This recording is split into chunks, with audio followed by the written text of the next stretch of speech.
Bom dia a todos.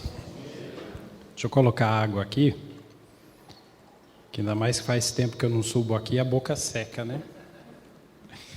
Mas eu conto aí com as boas vibrações de todos os amigos, para que juntos façamos hoje algumas reflexões. E como, acho que não por acaso, o seu Anésio me apresentou como médico, hoje eu trouxe um tema para a gente discutir e que nós vamos fazer em duas fases. A primeira fase, o André realmente médico, trazendo uma informação sobre educação em saúde, e posteriormente nós faremos um paralelo com isso. Uma doença, à luz da fraternidade universal, como estamos enxergando o momento que estamos passando, quais as reflexões, através dos ensinamentos de Jesus, nós podemos analisar esse contexto. Então, eu trouxe aqui, como infectologista que sou, vamos falar um pouquinho da situação do coronavírus. Num mundo globalizado, sabemos que a velocidade das informações, elas fazem com que, muitas vezes, nos sintamos num caos, num ambiente onde não há um planejamento, e nós, como espíritas, devemos olhar de outro panorama. No panorama do espírito imortal que somos, sabemos que as doenças que nos chegam, as situações que nos chegam, elas não são por acaso. E nós não estamos num universo sem uma coordenação, sem uma ordem, nós estamos sobre a égide de Jesus, sobre as leis universais de Deus.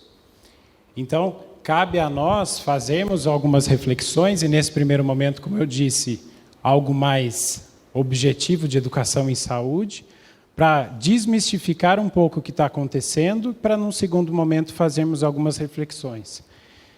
Mais uma vez, como espíritos imortais que somos, já passamos por situações como essa no orbe. Se a gente olhar, a história nos conta isso, a lepra, a hanseníase, chamada na época de lepra, doenças que avassalaram a Idade Média, como a peste negra, a tuberculose que dizimou 1/3 da população da Europa em meados de do século XVII, século XVIII. Então, será a gripe espanhola, que agora, no século passado também dizimou muitos irmãos, fez aí a fila andar, e é justamente nesse olhar que temos que refletir um pouco. Então, os coronavírus, eles não são uma novidade no nosso planeta. Tá? Os coronavírus, eles cientificamente são conhecidos desde 1960, antes disso já se sabia de algumas doenças transmitidas por alguns animais, mas que foi realmente descoberto a causa em 1960, que causa infecções respiratórias em animais, principalmente camelo, gatos e morcegos, e que sabe que tem transmissão aí com os seres humanos. Recebe esse nome por quê? Porque a estrutura do vírus se assemelha a uma coroa. Então, por isso vem do nome coronavírus. Em 2002, vocês devem lembrar, nós tivemos um coronavírus que causou a SARS, uma pneumonia muito grave, que tinha uma mortalidade de 10% também lá na região do Japão. Em 2012, um novo coronavírus, chamado MERS, que causava aí também uma síndrome respiratória com uma mortalidade muito mais alta, 37%, e naquela época já se discutia o SARS provavelmente do morcego, o MERS provavelmente transmissão aí também morcego, camelo, ser humano. E o coronavírus, que daí tem a sigla aí tão falada e compartilhada nas redes sociais, o Covid-19, vem aí da tradução do coronavírus, a doença causada pelo coronavírus, Coronavirus Disease 2019. E aí os primeiros casos foram registrados inicialmente na China, agora em dezembro de 2019. Então, como eu falei para vocês no começo, O WhatsApp hoje é uma bênção, né? Ele pode ser uma bênção, mas também pode não ser, porque daí você começa a compartilhar as informações e, de repente, aquilo que estava sendo vivenciado na China em uma situação, vem e bombardeia o nosso dia a dia. E isso vai levando aí, se quem não está atento, vigilante, entendendo aí as regras que regem o nosso universo, as leis que regem o nosso universo, nos deparamos saindo comprando máscara, saindo comprando álcool gel, saindo fazendo um monte de coisa e tomando vitamina C com vitamina D, tomando sol e comprando alho. E calma, a gente precisa usar da ciência neste momento para entender o que está acontecendo, nos situarmos e, como a gente vai falar na segunda parte, agirmos como espíritas cristãos que somos. O reservatório dessa doença, então eu falei lá do camelo, do morcego, nos outros coronavírus, ele ainda não é bem definido. Sabe-se que no mercado da China, na província onde se iniciou as primeiras infecções, tem um mercado de animais silvestres, onde as condições de higiene não são muito bem, não são adequadas, então você tem mercado com animais sendo abatidos ou que ainda estão vivos, então num ambiente fechado, onde as pessoas, na China, muita gente junto, então existe a possibilidade de ser um animalzinho até que bonitinho aqui, que recebe o nome de pangolim, eles estão vendo, mas tem também a hipótese do morcego, da cobra, também sendo aí, porque a carne desses animais na China, elas são comercializadas e são feitas. Então, ainda não tem o animal-chave para transmissão aos humanos, né? Porque o coronavírus ele não atinge diretamente o homem, ele passa para o animal, no animal tem uma mutação, da mutação passa ao ser humano. Então, ainda não tem. Os estudos estão sendo feitos muito rápidos, né? Mas ainda não tem aí o agente do reservatório do coronavírus.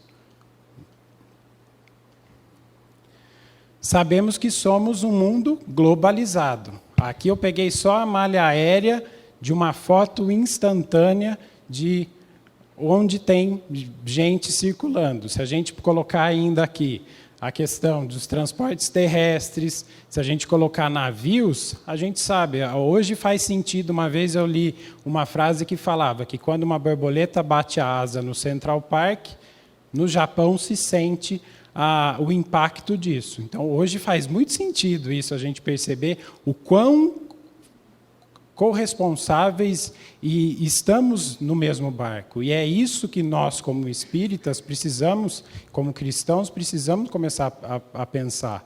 Aquilo que eu faço impacta diretamente o outro, assim como o que o outro faz me impacta. Então, como falar em fraternidade se a gente não age e não pensa dessa maneira? Então, eu atualizei aqui ontem. Essa aqui é o relatório 7/3, então foi ontem às 17 horas e 40 minutos. Então, o que está em cinza é onde não tem registro de infecção, de transmissão viral no mundo. O que está em verde são casos confirmados, porém sem transmissão local intensa. E o que está em azul é onde já hoje está a transmissão viral maior. E aí o que precisamos lembrar, eu vou falar isso um pouquinho mais para frente, mas já vale a pena lembrar. A gente tem que lembrar que o nosso planeta ele está dividido em hemisfério norte e hemisfério sul, e devemos considerar as condições climáticas e a estação do ano, onde o hemisfério norte, que tem um número maior de casos e a transmissão mais intensa do que no hemisfério sul.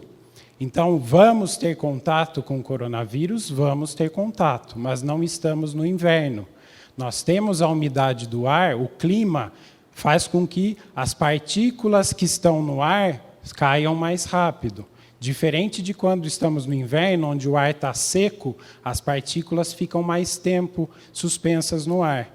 No frio, a gente está todo mundo junto, de janela fechada, a transmissão é muito maior. No calor, já não, porque daí a gente viu aí todos os memes do carnaval, que agora no carnaval vai espalhar para todo mundo, porque vai estar todo mundo junto.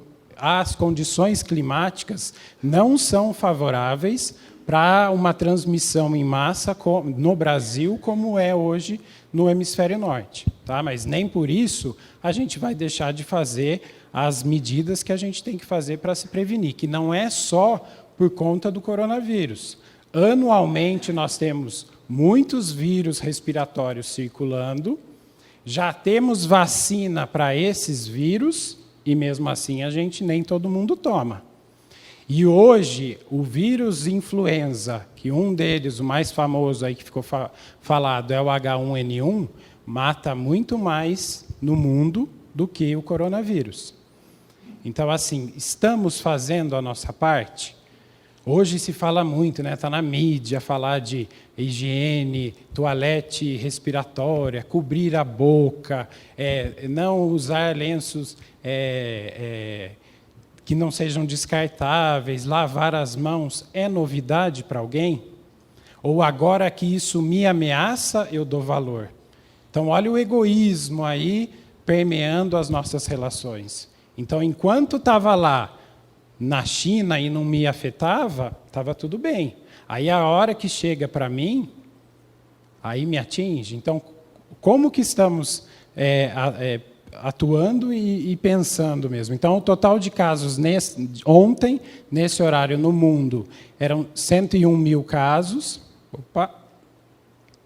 101.927, né, mil casos, e uma mortalidade aí de 3%, 3,42%. Então, um total de mortos aí de 3.486 desencarnes por conta do coronavírus. O que se sabe no momento são a população mais idosa e com doenças crônicas são os mais afetados, que tendem a evoluir para doenças, para as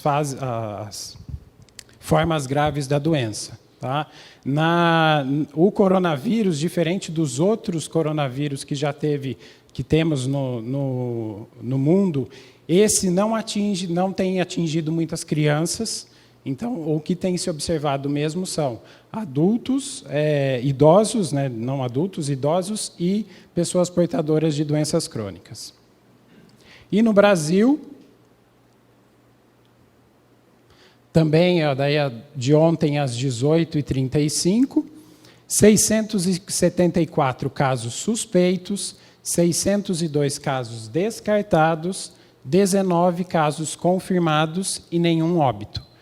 Tem-se a notícia que um caso em Brasília, a pessoa está em ventilação mecânica, numa forma mais grave, mas também é uma paciente que tinha aí doença crônica, né?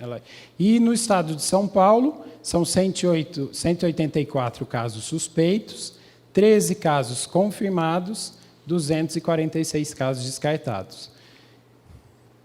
Esse aqui depois eu deixo, quem quiser, tem em tempo real, tem muito mais coisa para fazer do que ficar olhando em tempo real. Tem tanta literatura boa para a gente ler, nós vamos falar aqui que se a gente cuidar dos nossos pensamentos, nós vamos cuidar da saúde. Então, sai dessa neura.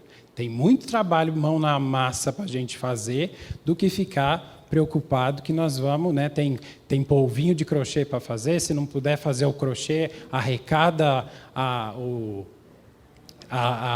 lã, né? Não é lã, é linha. Então, já vi jabá para o Grupo Transformação. Então, aonde quiser, tem meios de nós garantirmos a nossa saúde. O período de incubação, né? Então, quando fala período de incubação, parece algo, o que será que é isso? Fico na quarentena, não fico na quarentena? Então, o período de incubação é o intervalo entre a data que eu tive contato com a pessoa com os sintomas infectados até o início dos sintomas. Então, se eu me encontrei com uma pessoa hoje e tive contato com ela em menos de 2 metros, que também tem vários números cabalísticos, né, na medicina. Então, por que 2 metros? Porque quando a pessoa tosse ou espirra, a distância que você consegue projetar o que a gente chama de gotícula que é o perdigoto, o cuspe, pode chegar em até 1,85 m. Então, daí eles colocam uma barreira aí de 2 metros como segurança.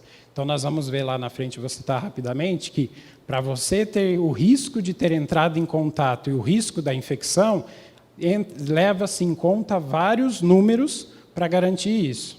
Eu trouxe até a foto do avião, que gera tanto, né? Ai, mas eu estava 3 poltronas para frente, 2 para trás, tem risco, não tem? A informação, nesse momento, é o que deixa a gente mais tranquilo e é o que nos faz seguir em diante. Então, no caso do coronavírus, né, já se sabe que o vírus pode ficar incubado por até 2 semanas quando os sintomas aparecem. Então, quando se fala em quarentena, o que significa isso? A pessoa que teve contato, ela fica 14 dias em vigilância, porque se dentro desses 14 dias ela desenvolver sintomas de vias aéreas superiores, coriza, tosse, febre, ela estava ainda no período de começar a desenvolver a doença. Passou dos 14 dias, se desenvolver, provavelmente já não é o mesmo vírus, já é um outro vírus.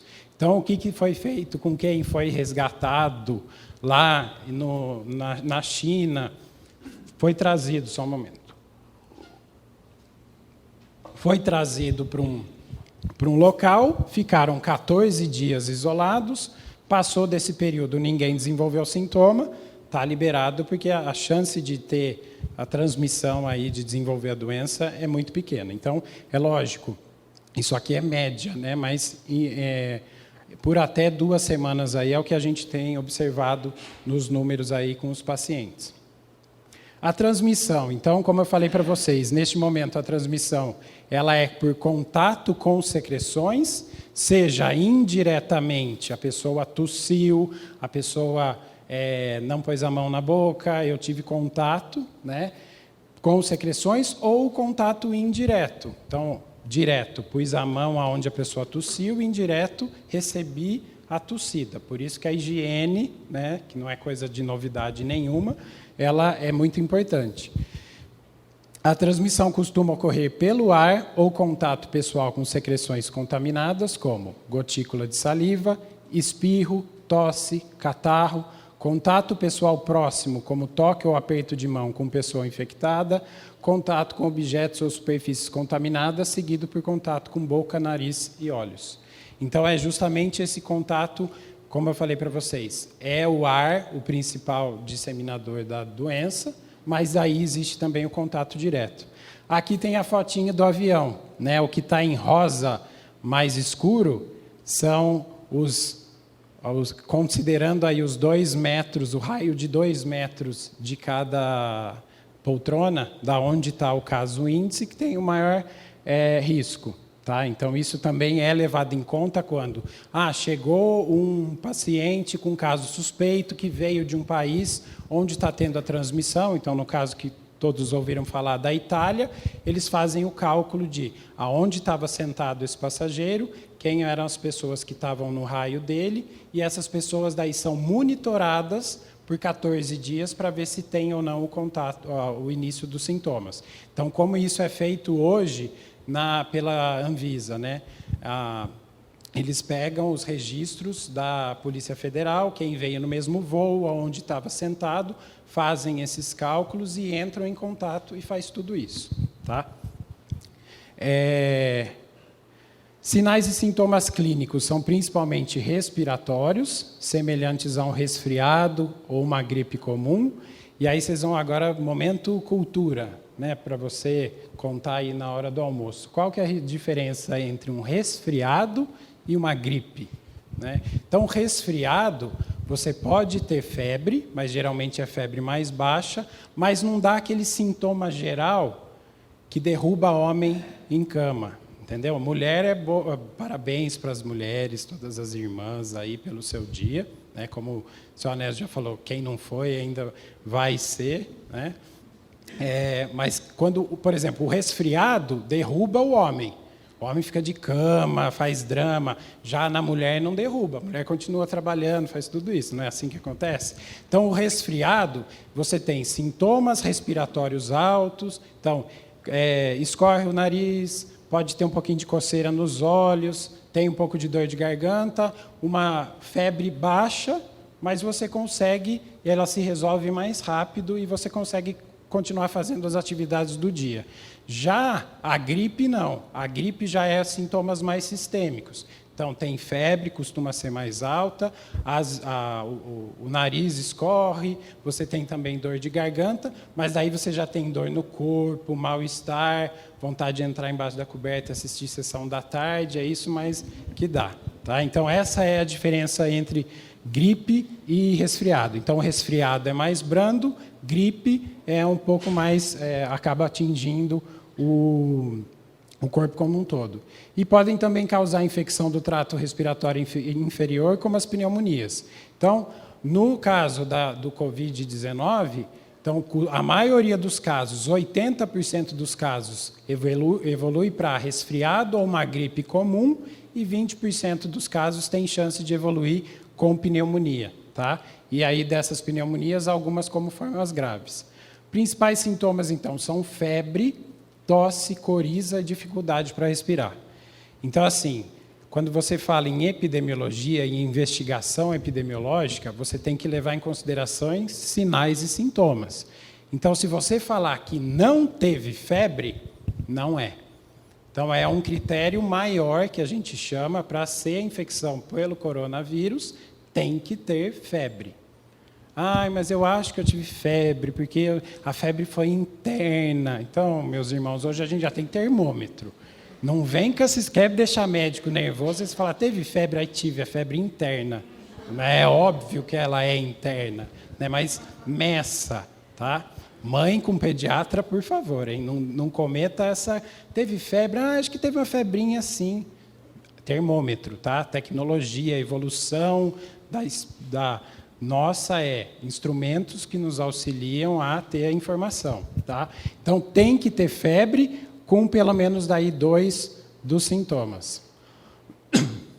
Então, quando se fala em caso suspeito, então vamos lá.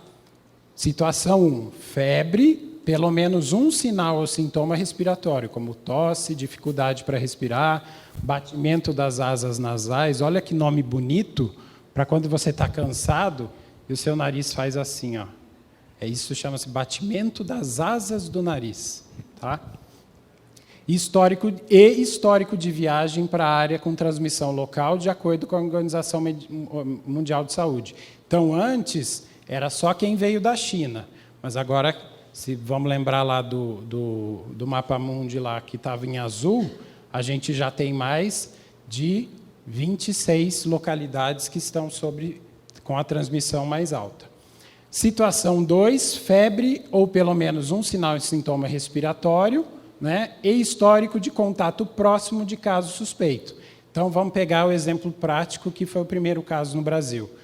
Aquele homem que veio da Itália, então ele é um caso da situação 1, ele foi fazer um almoço de família e contar para os familiares, para 30 familiares, como que foi a viagem. Esses 30 familiares, quem desenvolveu febre ou sintoma e teve contato com ele, passou a ser também caso. Então, desse almoço fraternal, 4 se contaminaram. Né? Provável de doença pelo coronavírus, então é contato próximo domiciliar de caso confirmado laboratorialmente, que apresente febre, então aqueles que cuidam de quem está doente. E você pode também ter a pessoa não ter sintoma e foi lá e fez a confirmação laboratorial, ou o critério clínico epidemiológico, que é contato próximo de caso confirmado, que apresente aí sintoma e que você não conseguiu colher exame. Então, você pode fazer também um diagnóstico presuntivo, que a gente chama. Tratamento. Então, não existe hoje uma droga específica para o coronavírus 19. Né? O que sabe-se como hoje muitos dos vírus, que eu vou mostrar aqui para vocês, dos casos descartados, então, do Brasil, aqueles 670, o que já foi descartado está vindo positivo para os vírus respiratórios normais que a gente tem. Então, por isso que a vacina que é preconizada anualmente tem que ser tomada. Ai, mas a vacina me dá gripe. Eu tomo a vacina, no dia seguinte estou com gripe. É uma reação esperada. A gente tem que lembrar que a vacina da gripe ela não é feita com vírus vivo. Ela é feita com pedacinhos do vírus. Então, ela não tem a capacidade de gerar doença. Se você pegou gripe depois que você tomou a vacina, é porque você já estava no período de incubação de um vírus que você teve contato, né? Mas aí fala assim, não tomo. Ano passado eu tomei, fiquei doente. Aí eu deixo de ficar coberto, porque vocês hão de convir comigo que a vacina foi uma grande evolução da medicina humana e que protege milhares de vidas e evita milhares de mortes, e que por fake news, por a gente compartilhar mensagens e ler coisas de fontes não confiáveis, a gente começou a achar que a vacina causa autismo, que a vacina ela tem o seu risco. Você pode evoluir com algumas doenças neurológicas por conta de vacina, mas o risco é mínimo. Então, assim, eu costumo citar, né, tinha uns colegas neurologistas que trabalhavam no HC de Ribeirão, na unidade de emergência. Ali é referência para a região toda. Então, para lá ia o caso que era a pequena porcentagem de acontecer vinha. Então, você chegava para o neurologista que acabava de ter filho, você vai dar vacina no seu filho? Ah, não vou. Nossa, eu morro de medo da síndrome de Guillain-Barré, que pode dar paralisia. Eu falei, mas qual que é a chance dele ter a síndrome de Guillain-Barré e de ter o sarampo, por exemplo? É muito maior do sarampo. Então, a gente tem que parar de ser... Agora, como a gente tem muita informação, a gente quer ser autodidata, só que daí, na hora que dá errado, aí bate a consciência, né? Então, assim, dos casos graves que têm acontecido, e quando a gente fala na vacina sazonal anual da gripe, muitos dos pacientes que internam no hospital, quando você vai fazer a investigação, não tomou a vacina do ano passado. Ou porque esqueceu, ou porque achou que podia dar... Então, assim, vacina é algo muito sério, tá? Que realmente previne doenças. Então, hoje a gente ainda não tem uma vacina específica, mas olha a bênção da medicina e do conhecimento. Nunca se produziu tanto estudo em um espaço tão curto de tempo por conta dessa infecção que está tendo.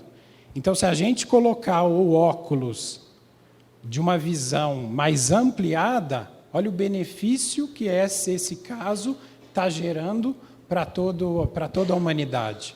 Então, é isso que a gente tem que começar a olhar.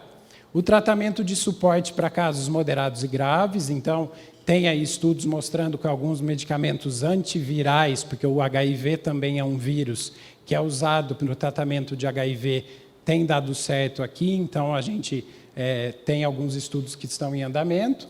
A questão do suporte de oxigênio, porque as formas graves vão acometer a maioria do pulmão. E o tratamento de complicações, que daí, quando vem uma infecção viral, a imunidade cai, existe um risco de uma bactéria sobrepor. Então, daí, pneumonias bacterianas levam aí, pode ser a complicação. E, como eu já disse para vocês, ainda não há vacina específica até o momento. Principais orientações. Isso aqui a gente aprendeu lá no prézinho, no maternal, quando a gente cantava o meu lanchinho, vou comer, que tinha que lavar a mão, que quando eu fosse espirrar eu tinha que cobrir, e a avó falava, Deus te crie, não era assim? Só que a gente deixa de ter hábitos saudáveis e vai vivendo a vida e vai correndo os riscos. Então, assim, precisa em 2020, num domingo, Dia Internacional da Mulher, ter um médico aqui falando, seu Anésio, é importante lavar a mão depois que vai no banheiro, antes das refeições, depois de tossir, depois de assoar o nariz. Então, gente, é coisa básica, né? Na Idade Média, a peste negra matou muito porque não tinha saneamento básico. com o conhecimento do saneamento básico, ao tanto de vida que a gente preservou, né? Então, é o conhecimento mesmo que tem que ser levado em consideração. Cobrir a boca e nariz ao tossir ou respirar, utilizar lenço descartável para higiene pessoal. Me desculpe a geração do lencinho de pano no bolso, mas os tempos são outros, né? Antigamente você ia na C&A, tinha lá aquelas gôndolas, os 5 lencinhos que vô adorava ganhar de presente, né? Então, assim, vamos usar o lenço de papel e jogar fora depois de usar. Evitar tocar a mucosa dos olhos, nariz e boca, né? Então, aquilo que o doutor fez aqui não deveria ter feito. Eu coloquei a mão no nariz para mostrar para vocês o batimento das asas do nariz. E depois eu pus a mão no microfone. Então, imagina se eu tivesse ido para a Itália, né? Quem pegou o microfone na palestra da semana seguinte ia entrar em quarentena, né? Mas aí a gente passa álcool aqui depois. Não compartilhar objetos de uso pessoal, limpar regularmente o ambiente e mantê-lo ventilado, lavar as mãos pelo menos 20 segundos com água e sabão. Se eu fizer um teste aqui com vocês agora, eu garanto que 50% de vocês não sabem como é que lava a mão, né? Então, a gente tem que garantir que, quando a gente vai lavar a mão, a gente cumpra toda a superfície da mão. Então, no final, eu ensino vocês a como que lava a mão. Deslocamentos, viagens não devem ser realizados enquanto a pessoa estiver doente. Então, olha que interessante, o Papa Francisco determinou que agora, por conta disso, na missa, não é para dar a mão, na hora do Paz de Cristo, não é para dar a mão, não é para dar beijo, cada um fica no seu cantinho, né, por conta da transmissão aí do risco. E quem viajar aos locais com circulações do vírus deve evitar contato com pessoas doentes. E máscara? Vou colocar máscara, porque assim está o caos, o pânico. Ainda bem que não veio ninguém no centro hoje aqui de máscara, né? Não devemos, pessoal. Inclusive, olha a situação que a gente está vivenciando. Está faltando máscara no mercado. Está faltando álcool gel para comprar no hospital. E ainda, o ser humano, como ele é egoísta, ele está tirando do mercado as máscaras em circulação e está devolvendo com o preço 3 vezes o que era antes. Porque daí você usar a lei de oferta e procura numa situação dessa, é muito oportunismo e muito parar de olhar só realmente para o seu umbigo, né? Então, não há recomendação para o uso de máscaras em população geral. Quem estiver saudável não precisa se preocupar, mas todos devem sempre fazer a higienização das mãos com água e sabão, álcool gel, para evitar o contato. Cuidados simples, importantes, que não é novidade nenhuma para ninguém, né, que nós já sabemos, e que previne esse e muitas outras doenças. Então, fique tranquilo, mas atento, né? Isso aqui eu peguei do Ministério da Saúde. A infecção por coronavírus é uma doença de baixa letalidade, né, são os dados. O que a gente já tem observado? Na China, o número de casos já está caindo e a mortalidade também está caindo. Então, se a gente lembrar que começou em dezembro, janeiro, fevereiro, março, provavelmente nos outros países onde a transmissão está alta agora, principalmente se a gente pensar na Itália, também vai acontecer a mesma coisa. Então, não há motivo para pânico. Aí agora sai o André médico da Terra e volta o André trabalhador da casa espírita. Não há motivo para pânico. Nada, não tem lá nos dizendo que não cai uma folha da árvore sem que Deus, nosso Pai, permita e tenha conhecimento. Então, nós precisamos começar a trazer isso para a nossa vida. Que daí o próximo slide que eu vou mostrar para vocês vai falar um pouquinho específico de essa relação nossa, corpo, mente, doença infecciosa, que a gente tem como nos protegermos através da vigilância de nossos atos, dos nossos pensamentos, que a gente consegue usar aquilo que hoje a medicina está começando a inserir, que é a espiritualidade no tratamento, em nosso favor. E que a nossa doutrina já nos fala isso há muito tempo. Então, precisamos nos enxergar como espíritos imortais que somos, que vamos ter as tribulações nessa vida, mas está tudo sob controle.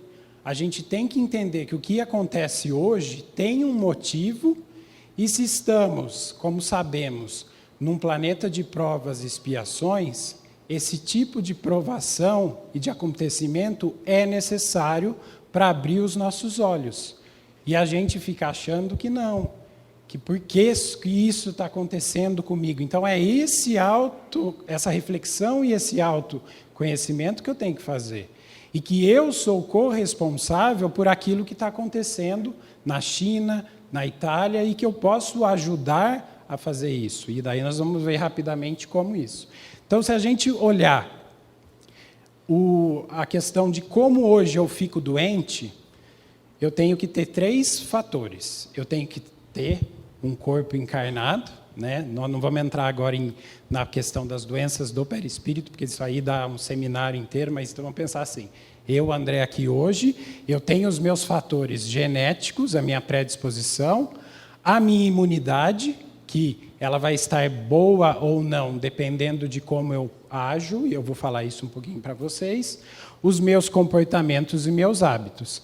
Eu preciso de um ambiente favorável para que um agente infeccioso consiga se desenvolver e a gente consiga fazer isso aqui ter essa dinâmica. Então, vamos pegar, por exemplo, o coronavírus. Para eu ficar doente, eu tenho que estar com a minha imunidade baixa, então vamos pegar o exemplo. Eu sou uma pessoa mais de idade que tenho minhas comorbidades, posso não ter hábitos e comportamentos saudáveis, então eu não tenho minha toalete higiênica respiratória, não lavo a mão, não faço nada. Eu tenho um vírus circulando num clima que é frio, está inverno, eu não estou tomando minhas precauções, a chance de eu ficar doente é muito maior. E aí a gente vai fazer um parêntese que agora eu vou pegar na ferida de um monte de gente aqui, inclusive na minha. Lá na China tem o Covid-19, mas aqui nós temos o vírus da dengue. Eu tenho os meus comportamentos e meus hábitos, então eu não limpo o meu quintal, eu jogo o lixo e deixo a água parada, porque se eu não tivesse o ambiente, a água parada, para o desenvolvimento da larva do Aedes, não tinha dengue. Então eu estou olhando isso, aquilo que é de minha responsabilidade, porque se a gente for ver na história da humanidade, sempre vai ter vírus, sempre vão ter essas doenças, mas muitas delas podem ser preveníveis por comportamentos nossos.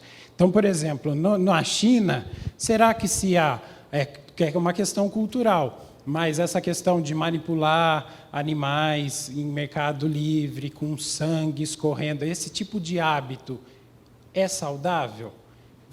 Traz mais benefício? Tem que pesar a balança. Então, essas situações fazem a gente ter que rever os nossos comportamentos. Então, se a gente pegar na situação da dengue, é fácil ficar mandando postagem, tuitando, falando que a culpa é do prefeito, que a culpa é do SUS, que não tem dinheiro. Gente, morre pessoas com dengue por conta do nosso comportamento. Pega carnaval agora, o tanto de copo que tinha jogado na rua. E a situação que tinha. O ano passado teve epidemia, esse ano não tem transmissão, mas não é uma epidemia. Ninguém está tomando os cuidados necessários. Quando você olha na vigilância epidemiológica, ainda o número de criadouros por habitante da cidade ainda existe. Então, assim, dinheiro que podia estar sendo empregado para outra coisa, o governo, o município tem que ficar gastando por comportamentos que deveriam ser nossos. E a gente não faz essa vigilância nossa. Só a hora que dói, só a hora que meu pai pega dengue, só a hora que eu estou em risco, que eu faço esse tipo de prevenção. Então, a gente tem que mudar, porque com o conhecimento que a gente tem, nós vamos ser cobrados por isso. E aí, olha a chave que hoje a medicina ainda não tem, que a gente sabe que o ser humano, além desses fatores conhecidos hoje, genético, do comportamento, do hábito, a gente tem a causa espiritual. A gente tem maneiras de trabalhar a nossa espiritualidade que nos protegem de doenças. está mais do que provado hoje na literatura médica, que já tem hoje mais de 60 mil publicações em medicina e espiritualidade, que um indivíduo que tem o hábito de desenvolver a sua espiritualidade, de fazer conexão com o transcendente, de ter propósito na vida, o seu sistema imunológico funciona muito melhor. Um exemplo só que eu queria ter trazido aqui, mas aí ia ficar longo, mas eu vou citar para vocês. Fizeram um estudo em Harvard em 1989. Pegaram um grupo de jovens estudantes, dosaram o que a gente chama de IgA, imunoglobulina A, que é uma imunoglobulina, uma célula de defesa que está presente nas nossas mucosas. Dosaram de todo mundo. Colocaram esses alunos numa sala e passaram um filme sobre a Segunda Guerra Mundial, mostrando as mortes, toda a violência. Dosaram de novo. A imunoglobulina foi lá para o pé. Num outro momento, mostraram um vídeo sobre a vida de Madre Teresa de Calcutá. Dosaram a imunoglobulina. Foi lá para cima. Aí falaram, opa, tem alguma coisa aí que, quando eu me sinto estressado, preocupado, isso afeta o meu corpo físico. Então, hoje, nós já sabemos disso, né? Então, é o que eu ia falar lá no começo, mas no final, mas eu não aguento. Da mesma maneira que a gente tem a higiene do corpo físico, nós temos que ter a higiene mental. Né? Se o álcool gel mata o coronavírus, é o evangelho e as nossas atitudes que nos previne de doenças. Então, é isso que a gente precisa trabalhar.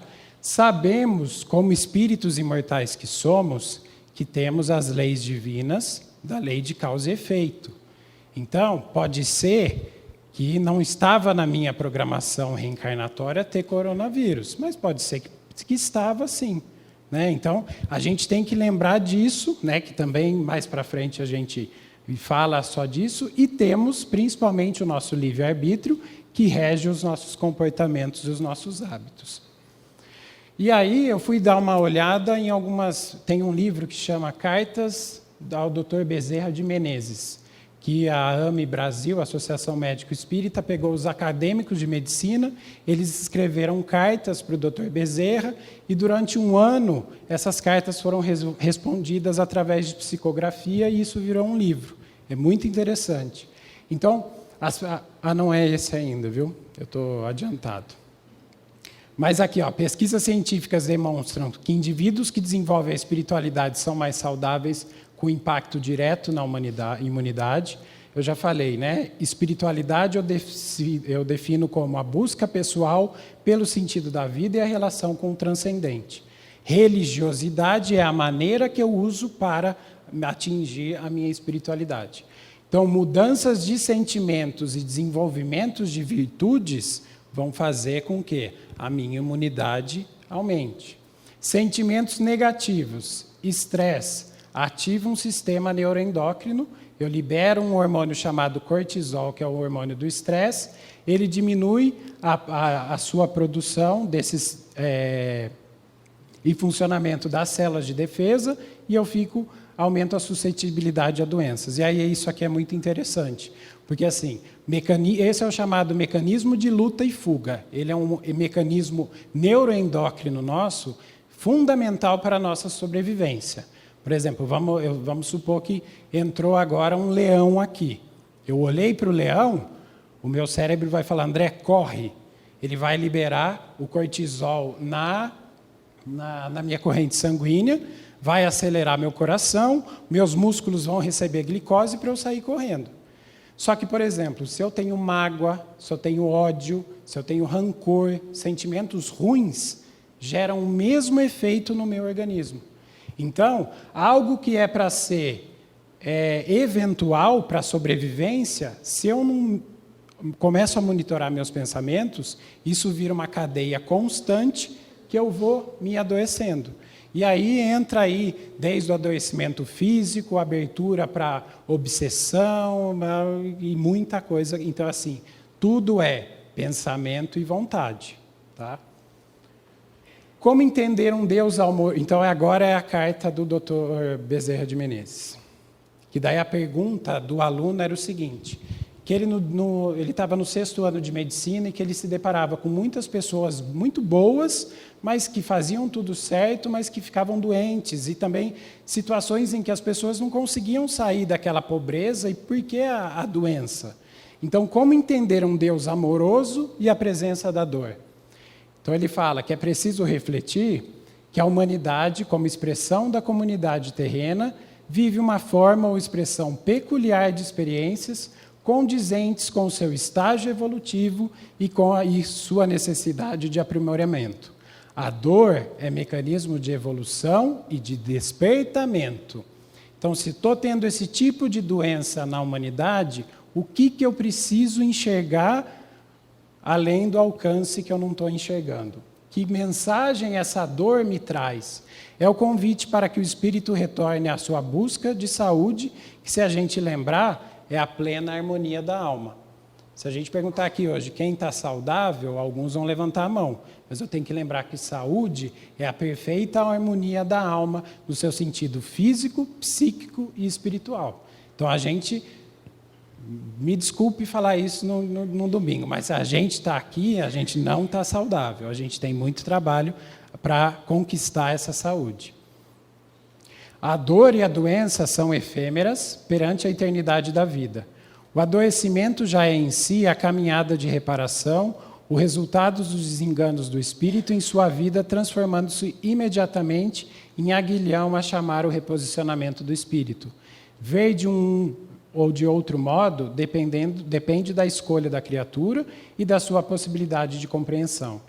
A doença é um dos sinais de alerta para o espírito, a sinalizar-lhe a necessidade de reavaliação da rota para poder alcançar o destino almejado.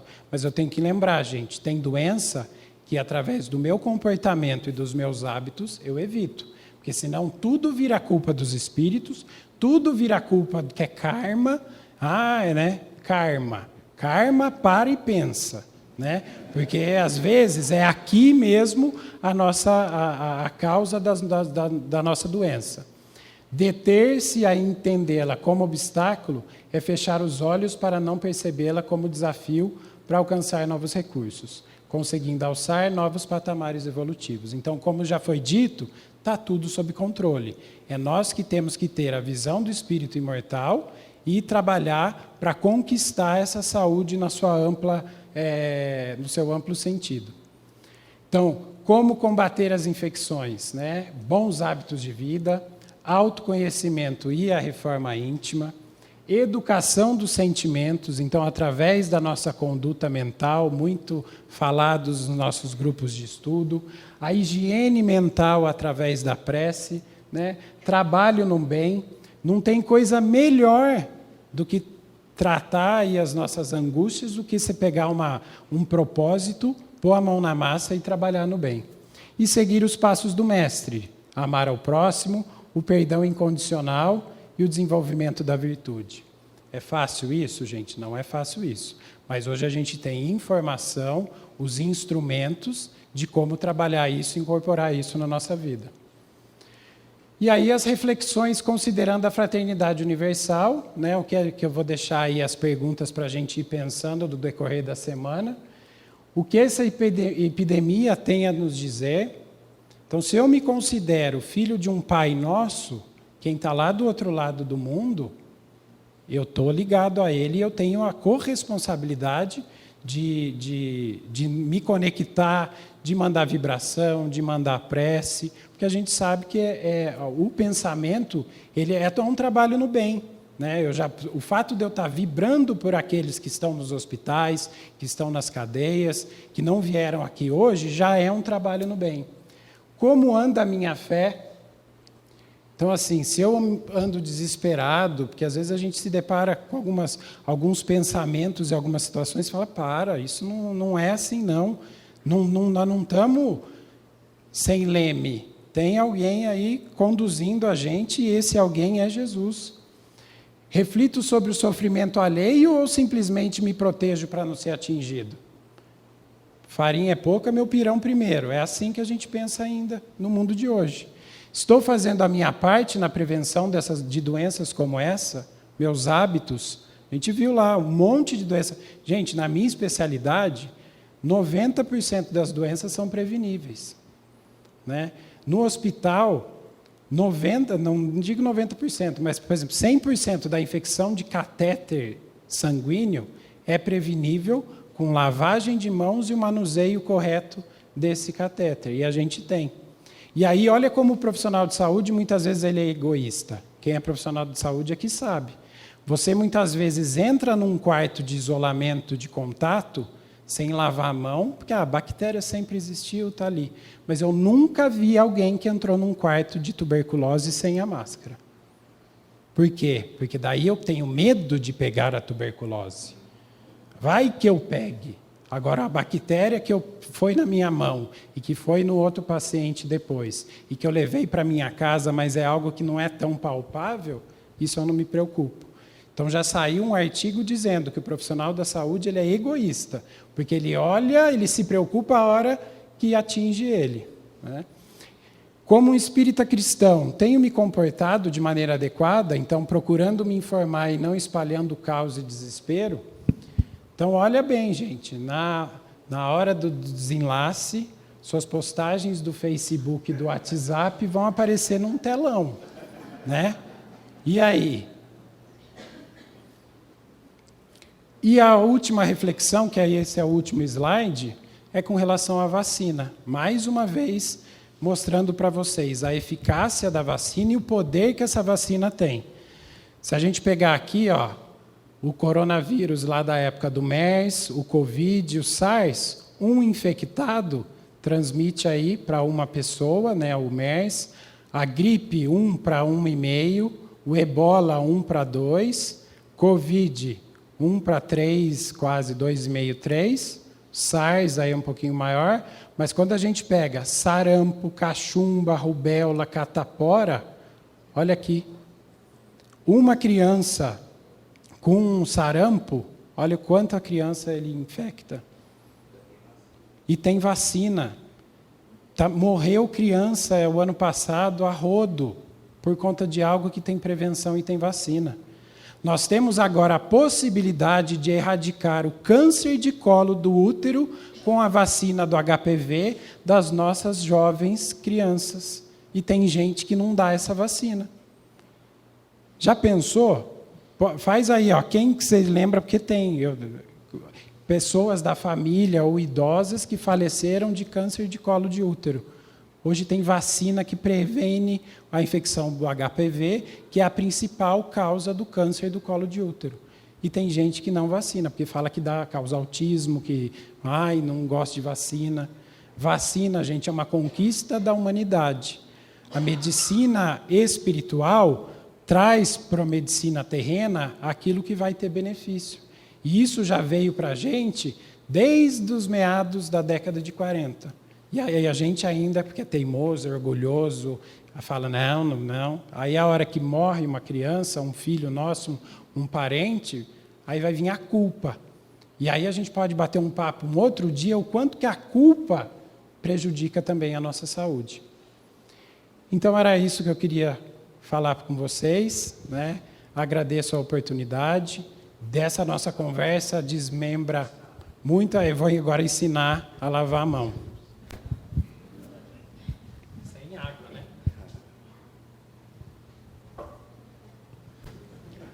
Então, vamos supor, estamos falando do álcool gel. É colocar o álcool na palma das mãos, aí eu esfrego na palma da minha mão, depois eu vou para o dorso da minha mão e aqui eu já encaixo. A anatomia, Deus é tão perfeito que já fez com que encaixe aqui. Aí eu, ponta dos dedos, eu esfrego na palma da minha mão. Vou no polegar, porque daí aqui, quando eu faço isso aqui, eu também estou limpando a minha unha, embaixo da minha unha, tá? Adianta lavar a mão e ter unha de porcelana de 15 centímetros, né? São hábitos e comportamentos, né? Então, assim, ó, ponta das mãos, depois o polegar, e eu fiz a higiene das minhas mãos. Então, esse cálculo é mais ou menos 20 segundos que eles falam que a gente consegue fazer a higiene das mãos. Mas, assim, é uma grande dificuldade, porque, assim, a gente está acostumado a lavar a mão, que é igual passar creme da Natura, faz assim e lava a mão. Aí você esquece entre os dedos, a ponta dos dedos. Então a gente tem que aproveitar essa oportunidade aí e treinar, e cada vez mais a gente ir aprimorando. Lembrando que somos espíritos imortais, uma encarnação corresponde a um dia, talvez, na nossa jornada, e que nós vamos estar juntos, um apoiando o outro, mas sempre guiado pelo nosso Mestre Jesus. Que Jesus nos abençoe.